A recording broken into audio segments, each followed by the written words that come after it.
होते हो तो 2025 में जो आपको एग्जाम आने वाला है, चाहे तो आप 12th क्लास का एग्जाम देने वाले हो या 10th क्लास का एग्जाम देने वाला हो, इस एग्जाम में बहुत ही ज्यादा मेरी इस वीडियो में आपका स्वागत है। और आज की इस वीडियो में मैं आपको एक ऐसा ट्रिक बताने वाला हूं जिसके चलते आप जो भी कोई भी अगर बड़ा से बड़ा क्वेश्चन है, चाहे तो 12th क्लास का हो, चाहे तो 10th क्लास का हो, या तो किसी भी क्लास का हो, उससे कोई मतलब नहीं पड़ता, इससे कोई फर्क नहीं पड़ता। आप उसको चुटकियों में बस यूं ही याद कर लोगे।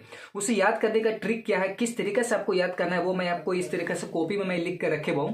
आपको ये तरीका अपना के आप चाहो तो 2025 में जो आपको एग्जाम आने वाला है, चाहे तो आप 12th क्लास का एग्जाम देने वाले हो या 10th क्लास का एग्जाम देने वाला हो, इस एग्जाम में बहुत ही ज्यादा हाईएस्ट नंबर ला सकते हो। 450 लाना कोई आम बात नहीं है, बट वो भी आप कर दोगे, बिल्कुल आसानी से कर दोगे बिना कोई टेंशन के।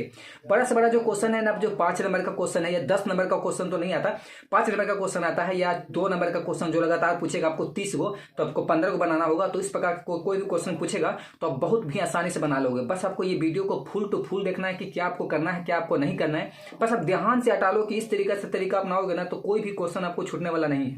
लेकिन हाँ, आपको ये तरीका पहले आना चाहिए कि किस तरीका से है। अगर आप वीडियो का स्किप कर दोगे तो जाओ यहाँ पर से घसक जाओ, ये सब कोई फायदा ही नहीं है। फिर आपको कोई भी नहीं सिखा सकता। मैं अपने क्लास में, मैं अपने जो भी कोचिंग में है, मैं यही वाला तरीका अपनाकर, जो किसी को अगर बड़ा बड़ा क्वेश्चन से याद में नहीं होता है, याद नहीं हो पाता है, तो मैं उस बच्चे को या जो भी उस स्टूडेंट को इसी तरीका से अपनाकर मैं उसको सिखाता हूँ। वो बहुत बढ़िया से सीख जाता है और बहुत बढ़िया से लिख पाता है। तो चलिए अब वो तरीका क्या मैं आपको बताने वाला हूँ। इसमें कॉपी पर मैं लिख कर बिल्कुल बढ़िया से रखता हूँ। ये जो है वीडियो मैं इस पर कॉपी पर लाता हूँ, कॉपी पर ला के फिर आपको दिखाता हूँ कि मैं आपको इसमें क्या क्या बताने वाला हूँ। तो चलिए चलते हैं।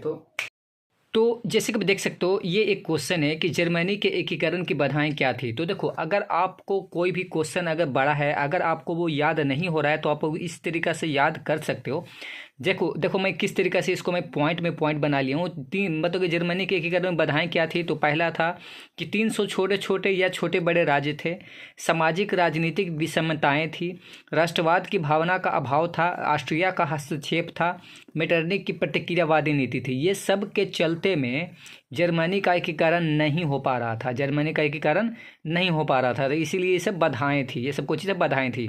अगर ये क्वेश्चन से आपको समझ में नहीं भी आया है तो आपको ये क्वेश्चन से बिल्कुल बढ़िया समझ में आ जाएगा। आप ध्यान से देखो ये क्वेश्चन है और ये इसका आंसर है। जैसे था मैं उसको उतार दिया हूँ। ये क्वेश्चन है कि मेटरनिक युग क्या है।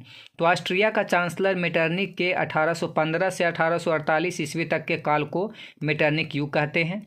मेटरनिक निरंकुश राजतंत्र में विश्वास रखता था, वह क्रांति का विरोधी था। ऐसा ही क्वेश्चन का आंसर था। अब देखो, अब ध्यान से देखना, हम देखो इसको कैसे याद करेंगे। ये जो पूरा जो आपको पार्ट ये दिख रहा है, ये पूरा का पूरा इतना आपको पार्ट दिख रहा है, हम आपको चुटकी में इसको याद करके दिखाएंगे, एकदम चुटकी में। जैसे कि एकदम मान के चलो कि 10 सेकंड में यह पूरा का पूरा आपको याद हो जाएगा। 10 से 15 सेकंड में पूरा आपको याद हो जाएगा। आपको क्या करना है, लिखना है किसके पे, तो लिखना है मेटरनिक पे। तो पहले मेटरनिक आप इस तरीके से बना लो। इसमें जो मेन पॉइंट है वो आपको निकाल लो। ये ऑस्ट्रिया का था, मैं तो ऑस्ट्रिया का चांसलर था, तो चलो ऑस्ट्रिया का चांसलर था, तो चांसलर लिखो ऐसे डैश देके, फिर ऑस्ट्रिया लिखो, लिख दिए। और 1815 से 1848 तक का इसका काल माना जाता है, यानी 1815 से 1848। पैसा ऐसे नहीं लिखना है और कुछ ज़्यादा लिखना नहीं है। ज़्यादा लिखोगे तो भी भर जाएगा, तभी याद नहीं होगा। फिर क्या लिखना है, ये कैसा था, निरंकुश था। ये कैसा था, मेटरनिक कैसा था, तो निरंकुश था। तो अब डायरेक्ट हम देखो निरंकुश लिख दिए।